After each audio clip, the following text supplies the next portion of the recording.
So my name is Cash and I am 28 years old from Northern Ontario. I'm currently a student at Algoma University and I'm completing my fourth year Bachelor of Arts honors in sociology and law and justice combined. After graduation, I'm hoping to pursue a master's degree in criminology. So I identify as a transgender man. I lean a little bit more towards more of a non-binary kind of presentation. I go by the pronouns he, him. I'm okay with they, them as well. I don't really kind of plan around my identity too much, with the exception of, I do prefer to present more masculine. That's always been something that I've been most comfortable with, kind of my whole life growing up. I always found that anything that was overly feminine presentation-wise was uncomfortable to me. But in terms of interest, it's anywhere from sports to crafting and kind of everything in between, basically. Where I feel stuck is like feeling like there has to be a binary, like I have to pick a category kind of in order to be recognized. And that's definitely something I'm still working on. Cause like when someone says they, them, I love it. Cause I'm like, yes, like you've got it. Like, when they say he, him, like that's fine too. Like I'm fine with either one. But sometimes I'll be like, when I'm going to tell someone like I'm a man and it's like, that doesn't feel right either. Like, so I want to present, I want to do, everything that makes me comfortable, masculinity wise, kind of, presentation wise. But like when it comes to, people talking about men or talking about, just what it means to be kind of cis male. And I think there's so much work to be done in that area that, if I can try to help kind of shape that differently, I would like to, but I also think that what makes me more comfortable is non-binary, claiming non-binary and being allowed to claim that even though I want to present masculine, because that's, I think, where a lot of people struggle. It's like, well, I can't be non-binary if I'm more femme, more masculine. I think that's kind of what we have to get away from is the labeling of kind of what you have to do or what you can do or what you should not do in terms of your gender and being transgender or whatnot. I think that's where we do a lot of damage. So when it came to kind of discovering or learning to basically understand my gender, I would say I was really young when I knew that female presentation and ascription wasn't for me. But at the same time, I didn't really have the words to express that. Growing up, there was never any familiarity. There was never any awareness, essentially, of what transgender meant. Definitely not what non-binary meant. So to me, it never really made sense. So as I was growing up, my mom was very, she had the one daughter. So she definitely wanted me to be, her daughter, her princess, because of her occupation, she's in the beauty industry. So she liked me to do my makeup and my hair and, have the pretty feminine kind of clothing happening. I was never comfortable with that. I did express it. But, my mom did the best she can with what she knew, right? I don't think that she had any kind of understanding or, familiarity either, no exposure to what transgender really meant. It wasn't until I kind of got into my, I would say, early 20s that I was really, there was more representation in general, but especially in the media for transgender individuals. So I know that initially, I came out as bisexual. That kind of made sense to me. That's kind of still how I would say identify. It's either bisexual or queer, basically. I find queer to be a little bit more all-encompassing, but Yeah, so from there, I was watching, I think I was just watching something on MTV, I think it was Catfish or something like that.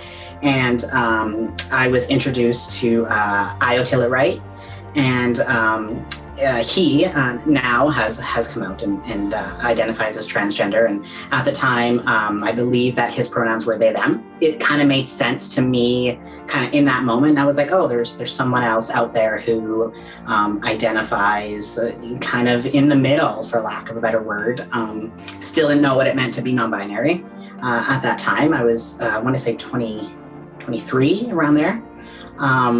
So from there, I kind of just started looking more into like the queer community in general and kind of what it meant. I started with Instagram, slowly kind of, started with the stereotypical lesbian Instagram.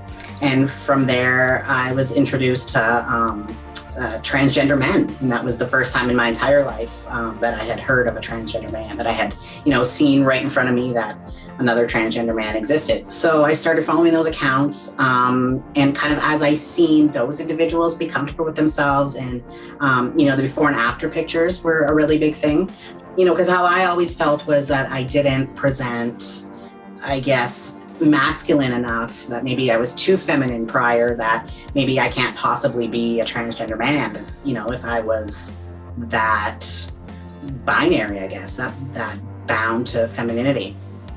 So being able to see that, so many other transgender men had that same kind of level of femininity and still, realized who they were authentically, like their authentic selves, and move forward with the transition. And that's kind of how I became comfortable with it and realized that it fit me. It was there all along, just that, I didn't have the words to express it. My parents definitely didn't. So I came out kind of to the first person, I would say more privately, would have been summer of 2016. And then by early 2017, I was, more out to more people. And I had come out of my college. I still hadn't gone through like the haircut or anything like that. I was going by Cash at that time. My pronouns were still she, her. And so, yeah, like reflecting back on that time, that was a really difficult time. There was a lot of mistakes made that I definitely wish that I could go back and do differently. There was a lot of emotional pain that I caused to other people that, was not intentional at the time. Reflecting back, those decisions absolutely should have been different. But it was a really difficult time when you're trying to figure out who you are and how you integrate into society as who you want to be.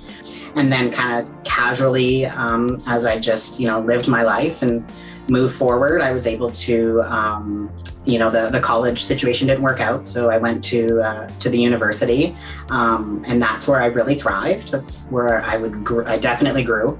So, I credit a lot of it to that and being able to be who I am and learn more about gender and sexuality, what it means, how to construct it differently, how to deconstruct what I already knew, what I had already learned.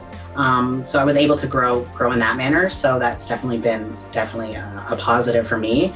And I was able, I was through that experience, with those individuals supporting me and helping me through that process, that I was able to realize, hormones are what I wanted. Top surgery was what I not only wanted, but definitely what I needed. And I was able to pursue those avenues, not easily. So, that was kind of my navigation through the actual transition part of it, from social transition moving into physical transition. I think the biggest thing that stands out to me right now that I'm still struggling with is how to feel comfortable in the body that I have, because unfortunately you can't change everything, right? So I'm not sure if it's entirely possible. I hope it is, but I'm not sure it's entirely possible to get your body to a point where every single thing fits the narrative that you've been taught, that you've been socialized to understand as masculine. So, I look in the mirror and I still see my hips, and I'm like, those are not man hips. And I look at my hands and I think, okay, those are too feminine. And so it's kind of working through not necessarily how to always change all of that to fit my idea, but kind of how to construct my knowledge today, my current knowledge, with the idea that it's okay that not every single part of my body fits some sort of predetermined criteria for masculinity, and that it's okay to still, perform my gender, live my authentic self in a way that head to toe doesn't have to match just for every single aspect of my body. And also at the same time, learning to understand for myself, but also when it comes to representation and when you're having, when there's dialogue about what it means to be transgender, is that you don't have to undergo surgery or take hormones to qualify, for lack of a better word, as a category within transgender, right? You don't have to have top surgery to have your chest tissue removed in order to be considered a valid trans man, or someone who is able to navigate their life in a way that they want to use he, him pronouns, and they don't want facial hair, whatever body part or aspect of their body they're still comfortable with. They can still, they are still transgender man. They are still he, him, they are masculine. I do think what we need a little bit more work on is kind of making sure that we're validating people's gender the way that they think that it fits them, rather than how we see it based on what we've been taught and how we've been socialized into that. Because I think that puts a lot of pressure on people to kind of meet some sort of standard that can be really damaging, I think, if they don't have the means or the even just the internal comfort level to pursue that.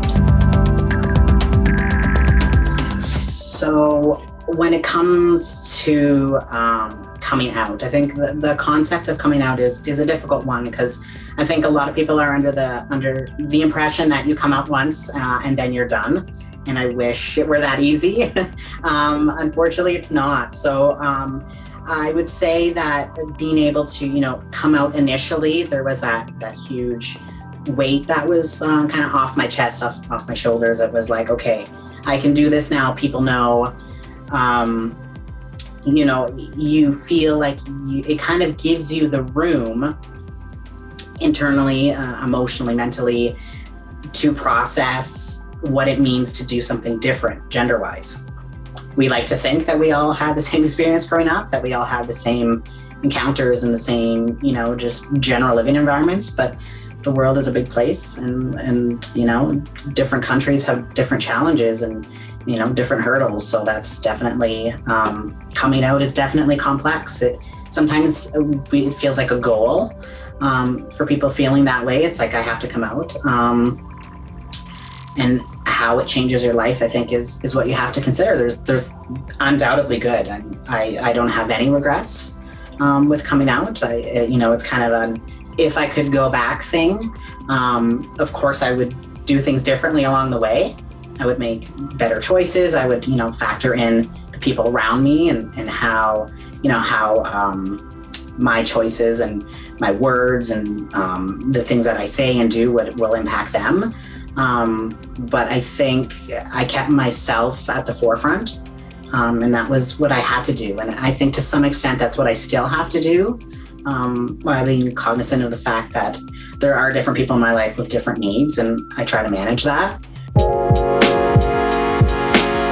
So I was diagnosed with depression, kind of clinically, at 12. I look at a 12-year-old and right now, and I can't fathom that is just so young. So I grew up, I went through my teen years, my first puberty, as I call it, very depressed and angry, a lot of despair and not knowing why. In hindsight, I know why, but not really understanding that. So there came a point where I didn't think I was gonna, graduate elementary school, and then that happened, and I didn't think I was gonna make it, to the other side of high school, and then that happened. And, I would always reflect forward, and people would, they kind of ask, where do you think you'll be in 5 years? And I could never really come to terms that I would really survive. That's kind of the reality of deep depression, I think, is that you don't really see your future the way that you would like to think that people should be able to see into their future. So before I came out, there was definitely no comprehending a successful future, or better yet, like a happy one. So there's that kind of freedom that comes with coming out, and like I said, there's definitely loss. I can't say that I would undo what I've lost in order to go back to who I was. Like, if I wouldn't go back and say, well, if I could just go back and have all these people back, definitely not, because that just undoes the work that I've done in myself to get somewhere in my life where I can move forward and be successful and happy, and with my goals at least to help other people also feel happy and comfortable in themselves. The depression doesn't go away. It's not that easy. That takes a lot of work, a lot of things to work through, but it's definitely to a point where you can, for me at least, I can visualize a future that exists, basically. The future that I envision for myself now is someone who is confident enough and comfortable enough with themselves that they can go forward and make meaningful change, even just on a small scale. I'm not out to change the world. I don't think any one human being is possible. It's not possible for one human being to do that. I think that takes a very large collective. Collective societies are what make change possible. So I think my goal is just to be part of a collective society that moves forward, making meaningful, positive change that doesn't result in anyone's further oppression. It's important to kind of take your own experiences, and at least you have your hardships and everything that I've gone through to get to this point, that I kind of want to do something with it that I can get at least one other person feeling, confident in themselves and happy, and like they can have their own future. Social research is an area that I become really interested in through my university, through my education.